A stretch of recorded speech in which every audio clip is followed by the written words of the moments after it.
Halo, perkenalkan aku Fadrian. Perkenalkan, aku Novita. Aku dan Fadlian akan menjelaskan tentang presentasi produk.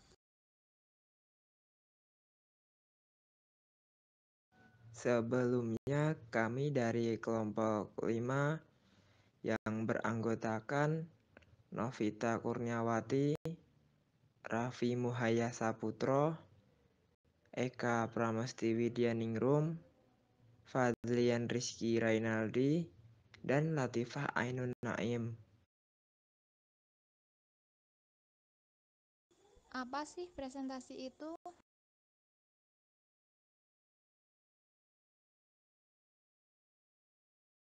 Presentasi adalah kegiatan berbicara di depan hadirin yang bertujuan untuk menyampaikan pesan atau informasi.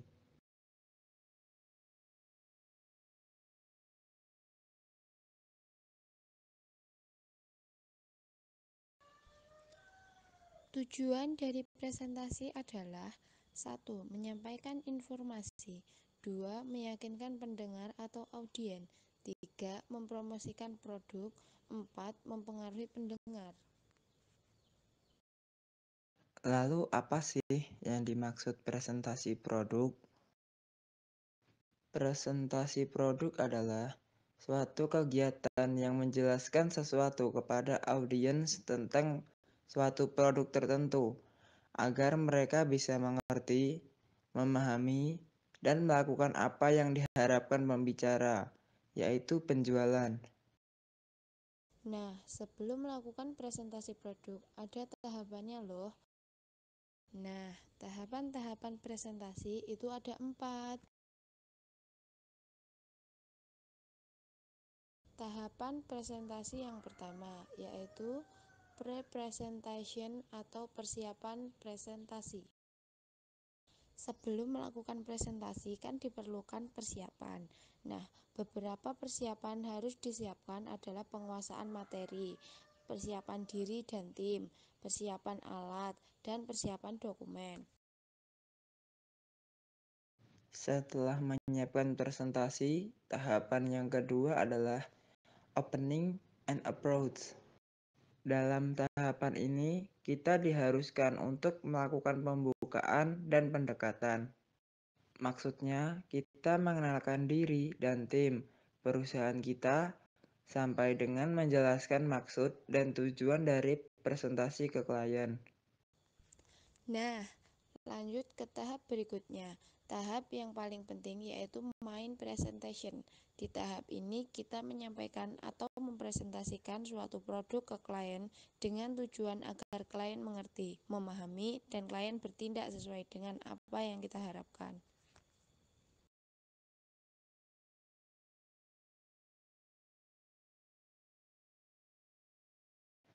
Tahapan yang terakhir adalah closing.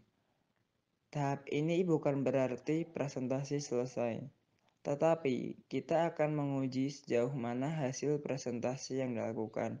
Apakah klien paham? Kita juga harus memaksa klien melakukan tindakan seperti memberi diskon agar klien cepat-cepat memutuskan untuk membeli produk saat itu juga. Nah, yang akan kita sampaikan dalam presentasi ke klien adalah mengenalkan produk. Kita mengenalkan produk ke klien mulai dari mengenalkan nama, menjelaskan tujuan dan manfaat produk, serta menjelaskan keunggulan produk. Kita harus bisa menarik ke klien agar klien berminat dengan produk dengan cara mengaitkan manfaat produk dengan kebutuhan dan keinginan klien.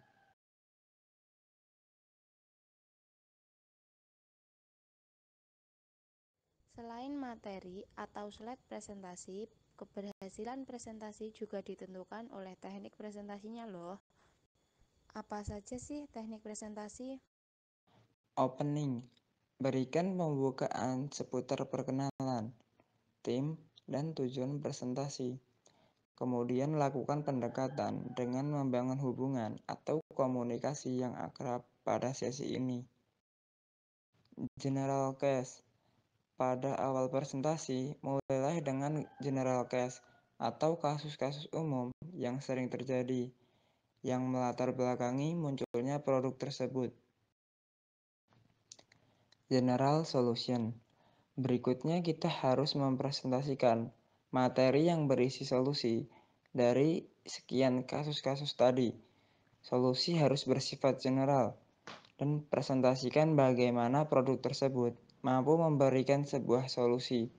Tidak perlu dijelaskan sejauh mana tingkat solusi yang diberikan oleh kategori produk tersebut. Show your product benefit. Ini adalah tahap kita mempresentasikan tentang merek produk kita. Dimulai dari fungsi yang diberikan oleh merek produk tersebut, diikuti dengan benefit yang bisa didapat jika menggunakan merek produk tersebut. Berikan penjelasan yang detail dan menyeluruh. Discussion. Berikutnya, buka sesi tanya jawab. Sesi ini bisa dibuat dalam bentuk semi diskusi. Ada hal yang harus diperhatikan di sesi ini, yaitu mental dan penguasaan materi.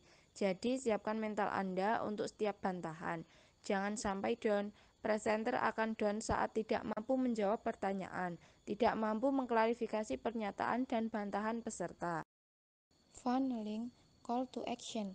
Saat sesi discussion, kita sudah bisa mengukur tingkat ketertarikan peserta terhadap merek produk yang baru kita berikan. Berikutnya, pertajam sesi ini dengan proses funneling. Dimulai dengan mencari tahu seberapa tertariknya mereka terhadap solusi kasus tadi dan berikan special price dan time limit atau program khusus. Follow up. Biasanya klien tidak semua mengambil keputusan pembelian saat itu juga.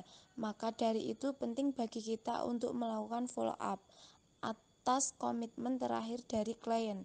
Ingatkan program yang diberikan dan benefit yang bisa didapat jika melakukan keputusan saat itu juga atau segera. Nah, ada cara-cara jitu bagaimana mempresentasikan produk dengan baik. Cara yang pertama, buat klaim tertentu. Kita tidak bisa hanya memberikan klaim bahwa produk kita memiliki manfaat tertentu, namun kita juga harus membuktikannya. Dengan begitu, pembeli akan menjadi pembeli setia yang merasakan langsung khasiatnya dan akan mempromosikannya sendiri dari mulut ke mulut. Daripada terlalu berfokus pada promosi yang tidak memiliki bukti, kita bisa membentuk sekumpulan pembeli setia dengan cara ini. Yang kedua, fokuskan pada klien. Perusahaan yang bagus seharusnya mengenal betul para klien yang dituju. Perusahaan seharusnya tahu apa yang didapatkan dari produk mereka, bagaimana pembeli mereka akan bertindak, dan bagaimana cara untuk meraih segmen pembeli tertentu. Entah kita melihat label di bagian luar kotak produk atau di situs web produk tersebut, pastikan bahwa produk memiliki label secara jelas sebagai bagian dari pemasaran. Pastikan juga label mencolok bagi para pembeli. Ketika melihat produk, para pembeli seharusnya sudah langsung bisa menangkap kegunaan produk hanya dengan melihat labelnya. Hindari terlalu banyak statistik. Klien tidak akan peduli dengan angka-angka statistik. Akan tetapi, justru angka-angka ini yang sering dimasukkan ke dalam presentasi produk secara detail sejak awal. Detail tersebut mungkin akan berguna hanya jika pembeli sudah merasa tertarik dengan produk Anda. Nah, ini adalah salah satu contoh presentasi produk. Assalamualaikum warahmatullahi wabarakatuh. Perkenalkan, nama saya Kak Pramesti Widyaningrum. Saya dari Prodi Perbankan Syariah kelas 1C. Nah, di sini saya akan membuat contoh presentasi saya dari perwakilan kelompok 5. Nah, di sini saya akan mempresentasikan produk yaitu masker kecantikan atau masker wajah. Ini mereknya Mugwort Max by Soft Skin. Nah, Mugwort memiliki sifat anti-inflamasi yang menjadikannya mampu mengatasi masalah kulit kering, kemerahan, beruntusan, dan kulit sensitif. Nah, di sini sudah dijelaskan manfaatnya, tapi kita perlu cari tahu lagi ya apa manfaat dan pengertian dari mugwort ini. Mugwort adalah sebutan bagi berbagai tanaman aromatik dari genus Artemisia. Tanaman ini telah sejak lama digunakan untuk meningkatkan energi serta mengatasi masalah pencernaan seperti diare, sembelit, hingga infeksi cacing. Mugwort dinilai berkhasiat bagi kulit berkat kandungan senyawa antibakteri, anti jamur, dan anti radang di dalamnya. Tanaman ini juga mengandung berbagai jenis vitamin dan antioksidan yang dapat memperkuat lapisan pelindung kulit. Nah, setelah kita mengetahui pengertiannya, mari kita cari tahu manfaatnya. Yang pertama, mugwort bermanfaat untuk meredakan gatal pada penderita luka bakar. Seiring pemulihan luka bakar akan menimbulkan rasa gatal yang mengganggu. Hampir setiap orang yang mengalami luka bakar akan merasakan gatal pada area luka. Tapi luka atau bagian kulit yang menempel dengan kulit donor pada luka bakar yang parah. Salah satu penelitian yang dimuat dalam Rehabilitation Nursing Journal menemukan bahwa lotion mugwort berpotensi meredakan gatal pada penderita luka bakar. Yang kedua, yaitu meredakan masalah kulit. Mugwort juga memberikan manfaat bagi orang yang memiliki kulit kering, sensitif. Pasalnya, senyawa aktif dalam mugwort diyakini mampu menutrisi kulit, membantu pemulihan, serta meredakan radang dan masalah sejenisnya yang dialami kulit. Ini sebabnya ekstrak mugwort sering digunakan sebagai bahan utama untuk produk perawatan kulit, terutama dalam produk masker. Tidak hanya meredakan masalah kulit, penggunaan masker secara rutin dinilai dapat melembabkan kulit dan membersihkan pori-pori. Nah, yang ketiga yaitu memperkuat lapisan pelindung kulit. Kulit terlindungi oleh lapisan pelindung yang tersusun dari beberapa jenis protein, di antaranya filangrin dan lonsirin. Produksi kedua protein ini dipengaruhi oleh gen tertentu dalam tubuh kita masing-masing. Nah, kita sudah tahu apa manfaatnya dari masker ini. Terima kasih. Wassalamualaikum warahmatullahi wabarakatuh. Assalamualaikum warahmatullahi wabarakatuh. Halo, di sini saya akan memperkenalkan sebuah produk kopi yaitu Luwak White Coffee. Terdapat sepenggal sejarah tentang kopi. Sejarah kopi di Indonesia dimulai sejak masa penjajahan Belanda sekitar abad ke-16 ketika VOC membawa tanaman kopi ke tanah Jawa. Asal mula dari kopi luwak terkait erat dengan sejarah pembudidayaannya tanaman kopi di Indonesia. Pada awal abad ke-18, Belanda membuka perkebunan tanaman komersial kolonialnya di Hindu Belanda, terutama di Jawa dan di Sumatera. Salah satunya adalah perkebunan kopi Arabica dengan bibit yang didatangkan dari Yaman. Produk ini diproduksi oleh PT Java Prima Abadi, Semarang 50164 Indonesia. Produk kopi ini sangat tren di berbagai kalangan masyarakat, terutama di kalangan mahasiswa, karena kebiasaan mahasiswa yang suka begadang, kebiasaan mahasiswa yang suka ngumpul-ngumpul, serta gaya hidup untuk menikmati kopi di saat suasana santai, kini sedang menjadi tren di kalangan masyarakat.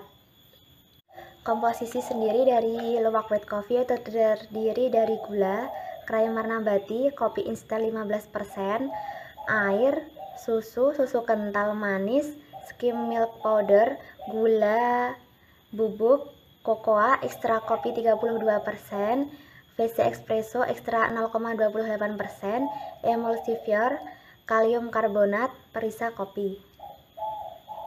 Informasi nilai gizi dari Luwak White Coffee yaitu energi 130 kilokalori 6,05%, lemak total 2 gram 2,99%, karbohidrat total 23 gram 7,08%, protein 4 gram 6,67%, natrium 0 mg.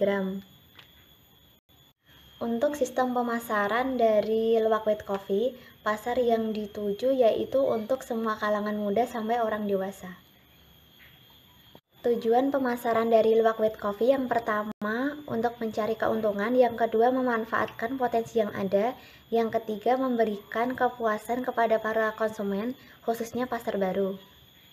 BPOM juga menambahkan bahwa produk kopi putih luwak white coffee ini telah melalui evaluasi keamanan dan mutu serta telah mendapatkan nomor izin edar.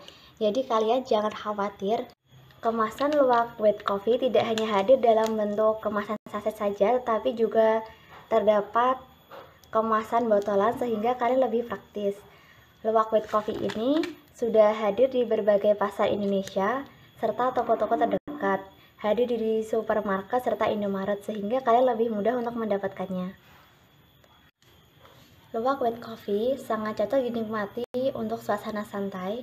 Luwak white coffee ini hadir dalam kemasan saset tetapi juga hadir di dalam kemasan botolan sehingga lebih praktis.